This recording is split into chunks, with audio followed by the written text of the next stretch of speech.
লেবাননে ইসরায়েলি হামলায় নিহত হয়েছেন হিজবুল্লাহর প্রভাবশালী কমান্ডার ইব্রাহিম আকিল। তার মাথার পুরস্কার ছিল $70 লাখ। কাতার ভিত্তিক সংবাদ মাধ্যম আল জাজিরার এক প্রতিবেদন থেকে এই তথ্য জানা যায়। প্রতিবেদনে বলা হয়, হিজবুল্লাহর এই শীর্ষ কমান্ডার ইব্রাহিম আকিলের মাথার জন্য $70 লাখ পুরস্কার ঘোষণা করেছিল যুক্তরাষ্ট্রের পররাষ্ট্র মন্ত্রণালয়, বাংলাদেশি মুদ্রায় যা প্রায় 100 কোটি টাকার কাছাকাছি।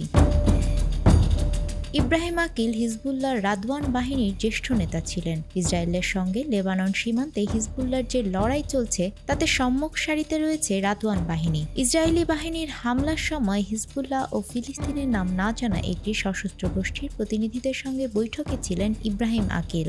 এর আগে গত মঙ্গলবার পেজার বিস্ফোরণে আহত হয়ে হাসপাতালে ভর্তি হয়েছিলেন ইব্রাহিম। ইসরায়েলি সংবাদ মাধ্যম হারজেট জানিয়েছে, গতকাল সকালে হাসপাতাল থেকে ছাড়া পেয়েছেন ইব্রাহিম। এরপর তিনি বৈঠকে যোগ দেন বলে ধারণা করা হচ্ছে।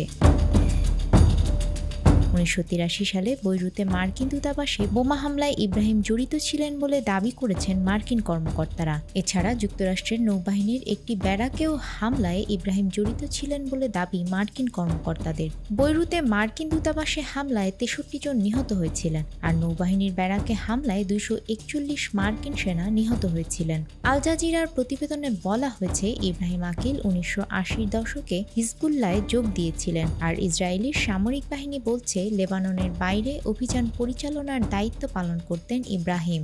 হিজবুল্লাহর অন্য জ্যেষ্ঠ সামরিক নেতাদের মতো ইব্রাহিমও তেমন একটা জনসম্মুখে আসতেন না, বিবৃতিও দিতেন না।